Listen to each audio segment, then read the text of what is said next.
Welcome back to the channel. We're going over the SP 500, the Nasdaq 100, everything you need to know so you're up to date and you know how to trade and expect the market to move tomorrow, because we got a very big mover and a lot of news happening as we speak. Let's get to it. Now, before we get into that, consider liking and subscribing. I have to ask, it helps out the channel, and you guys have been doing phenomenal lately. We've been absolutely crushing here on the channel, making tons of money. I thank you so much for supporting the channel as well. We're gonna get back in this chart.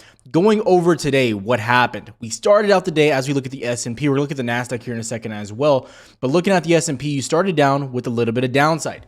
We had that downside most likely coming in from Meta, what they were announcing there, and kind of some of the shadiness of what was happening with the overall expectations of GDP. Now, GDP came out negative. We're going to talk about that here in a second, but I have to highlight it did beat expectations, which again, like I said, I'm going to highlight because I need to cover that here in a second so you can understand why we're moving up. Now, yesterday I made something very clear, and I'm still sticking by this statement, but you're getting very close to getting into that very bullish territory that I did mention. I basically said between 12.8 and 12.9, you are at a very major resistance. If we look back at the chart for the past 2 to 3 months, you've been sitting underneath this zone. Now, if we go back even further to the daily chart, this gives you a better look. This is the Nasdaq 100. You can see you're holding below this key level right now. If you break above, which really is 13,000 on the indexes, you will rally. You'll go berserk, you'll go insane, and it's going to be interesting. Probably get almost a volatile push up to 13.5 in a hurry. Again, it's looking like that's going to happen. This is not meant to be an extremely bullish video, but I did not expect this movement whatsoever on the day, and I did not expect to get the news that we just got.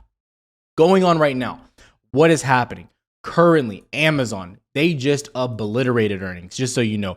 Their margin rate, everything they're doing, they obliterated earnings. They're killing it. Amazon stock of the year right now. Absolutely killing it. They're up almost $20 in the after hours. This is crazy. Stock number 2, Apple. They icing on the cake. Amazon killed it. Apple, absolutely, they're not speechless here. You're going parabolic here on both of them right now. What does this mean for indexes? Looking at SPY on the after hours, you're already up almost roughly $3 already. You're going to probably open up around 410, 411, maybe even higher. Tomorrow you have PCE data. This is going to be pretty important, and I want to highlight why exactly.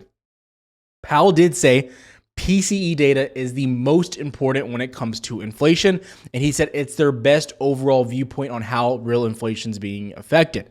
Now, coincidentally, I want to highlight that of all the overall data indicators, PCE looks the best. Reason being, over the past 3 months, April through June, you've sat at a 0.3%. Sitting pretty moderately low. If you look over the past 2 years, 0.3 looks pretty good. You hit highs of about 0.7 back in May of last year, back in November, 0.4, December, 0.5, then 0.5 through February, until we ultimately started raising rates rapidly as of recently. Now, they are forecasting a 0.5% coming in tomorrow. And I know you're thinking, why would they overall have a very big estimate like a 0.5 when on the past 3 months you continue to come out at 0.3? Yes, inflation is still hitting us, but why do you think inflation is going to grow that much specifically on PCE? I'm just saying, you continue to say 0.3, 0.3, last month 0.4. You surprised and came back at a 0.3, which was good. I'm just saying, once again, looking here, why are they doing that? Now, I want to argue one fact here. When we look at GDP, it came out negative 0.9. Now, I did go over the forecast being a 0.5, but if you look at the Atlanta Fed and kind of what Fed members were giving us as an estimate, it started off at negative 1.5, which was pretty rough to last quarters, and then it came out like a negative 1.2, and then it beat today with expectations of 0.9. So overall, that was good. That was the best GDP you probably going to get here. You were expected to get negative, and the big question is going to be, as these revisions come in, does it increase or does it decrease? That's ultimately going to be the big question mark around everything. But as of right now, these few things set you up in a bullish manner. And this is why I was saying that I wasn't saying on the video yesterday that you had to come down, but I believe you were setting up, because I still believe as a broad market, there are major indicators that are pointing for more downside, but you have to respect what's happening with earnings and PCE data coming out tomorrow now.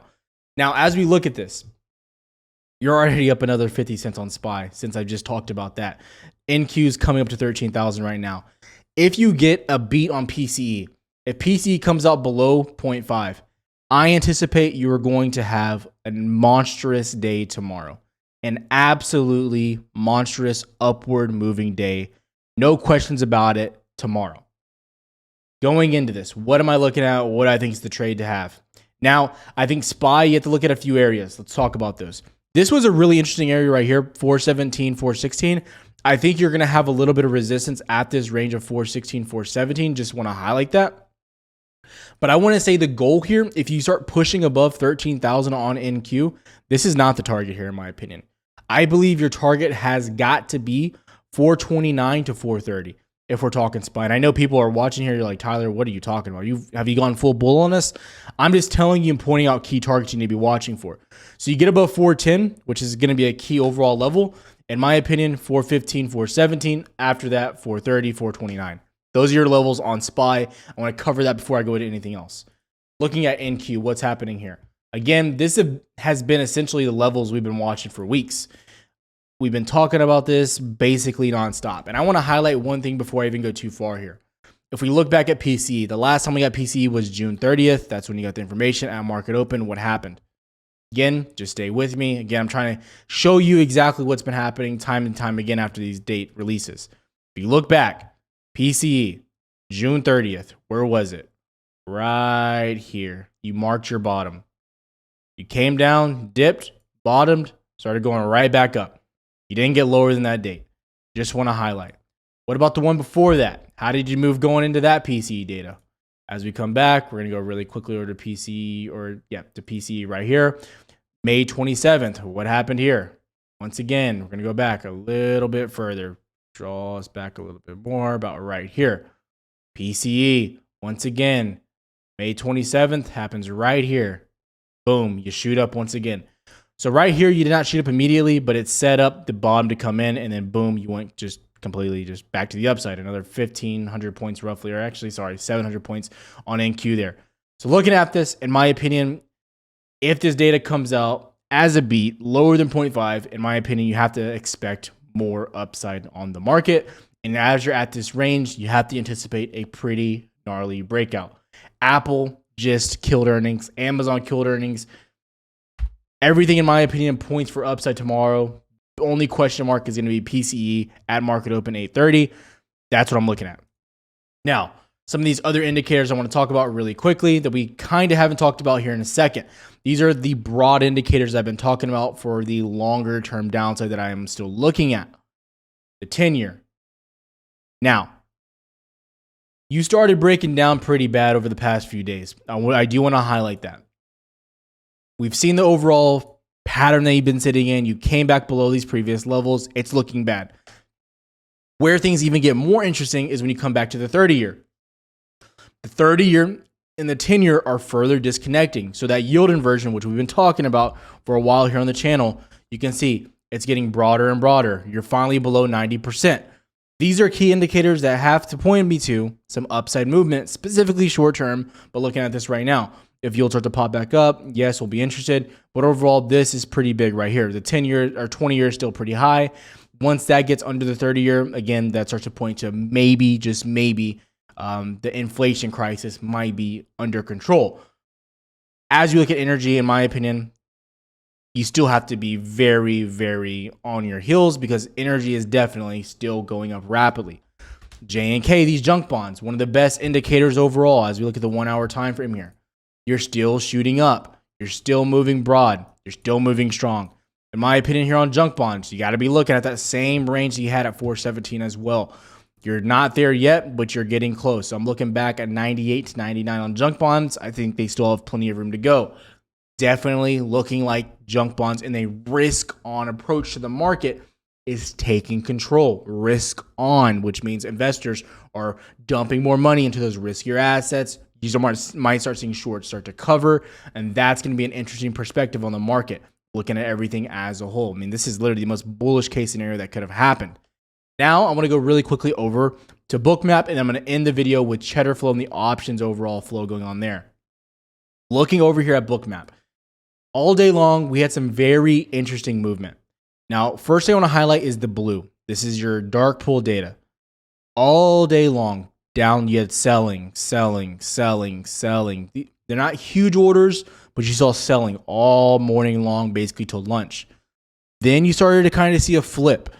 And this is where I was like, man, I need to stop trading, basically, what was happening here. You started seeing this flip here and here, the bigger orders to the buy. That made me just say, everybody, I'm taking off. I'm not doing anything else. If you look at Discord, what was I trading today? Coming back in here, I only made 2 trades for myself. As we come in here, we traded Meta to the downside. We made roughly 10%, nothing that big there. And then coming into Google, that was a massive play, over 50% of gains on this trade right here. Google went just gnarly. That was a very big trade on the market today.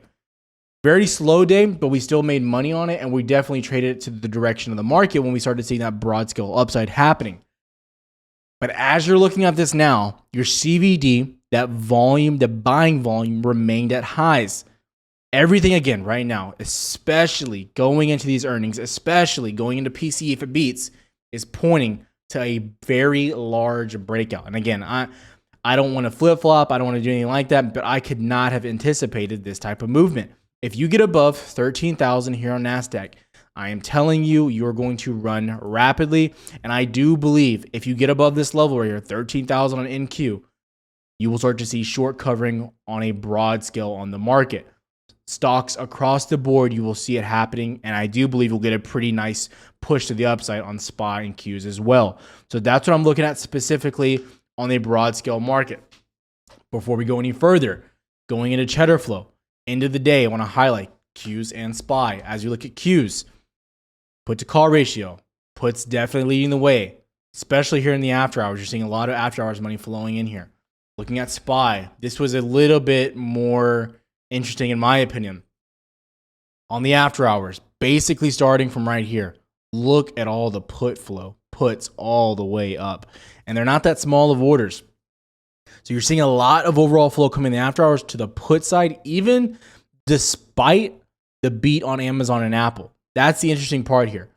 In my opinion, the only thing that's holding you from having a breakout is this right here. PCE data coming out at 8:30 a.m. right at market open. I'm Central Time, so do the math whenever you're on. If that happens, you will break and you will start moving very quickly to 13.5. That's my next key level on the overall Nasdaq. You will move this direction. I'm talking in a hurry. You will start flying to 13.3, 13.4, 13.5. I could almost be willing to say by tomorrow if you have a good PCE data. So if this comes out very good, below 0.5, if you come out 3 to 4, in my opinion, you are soaring. Market's going to go crazy. You're going to start flying to the upside and nothing but green pastures. If that comes out bad, I expect a projection, start breaking back down.